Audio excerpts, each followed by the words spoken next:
എല്ലാവരും ഞങ്ങളോട് ക്ഷമിക്കണം. ഇതെന്റെ ചേച്ചീന്റെ ഭർത്താവാണ്. ഈ നിഷ്കളങ്കമായി മുഖത്തോട്ട് നോക്കി ഇദ്ദേഹത്തിന്റെ ഈ ആത്മാർത്ഥമായ സ്നേഹം കണ്ടിട്ടാണ് ഞാൻ ഇദ്ദേഹത്തിനോട് ജീവിക്കാനുള്ള തീരുമാനം എടുത്തത്. എന്റെ ചേച്ചീന്റെ പെണ്ണ് കാണാൻ വന്ന അന്ന് തുടങ്ങിയുള്ള സ്നേഹമാണ് ഞങ്ങൾ തമ്മിൽ. അന്ന് എനിക്ക് 15 വയസ്സായിട്ടുണ്ടായിരുന്നുള്ളൂ. ഇപ്പൊ എനിക്ക് 18 വയസ്സും കഴിഞ്ഞ് 21 വയസ്സുമായി.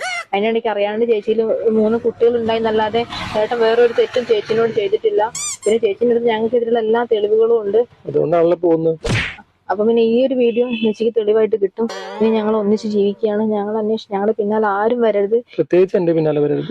ഞങ്ങളിനി മലപ്പുറം ജില്ലയിലേക്ക് കാല് കുത്തില്ല. അതുകൊണ്ട് ഞങ്ങളിപ്പോ താമസിക്കാൻ പോകുന്നത് കാലിക്കറ്റ് യൂണിവേഴ്സിറ്റിയുടെ അടുത്താണ്. ആരും ഞങ്ങൾ അന്വേഷിച്ച് പിന്നാലെ വരരുത്, ലൊക്കേഷൻ പറഞ്ഞെന്ന് വെച്ചിട്ട്. കാരണം അതിന്റെ ആവശ്യമില്ലല്ലോ. ഇനി ഞങ്ങൾ ഒന്നിച്ച് ജീവിക്കാൻ പോവാണ്.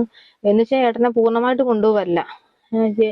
ചേച്ചിക്ക് എപ്പോ വേണമെങ്കിലും ഞാൻ വരും, ഞാൻ തിരിച്ചു വരും. എനിക്ക് അവിടുന്ന് ഒരു 2-3 എണ്ണത്തിന്റെ കൂടെ പൊക്കാനുണ്ട്. അല്ല, തിരിച്ചു കൊണ്ടുവരാനുണ്ട് എന്റെ കൂടെ.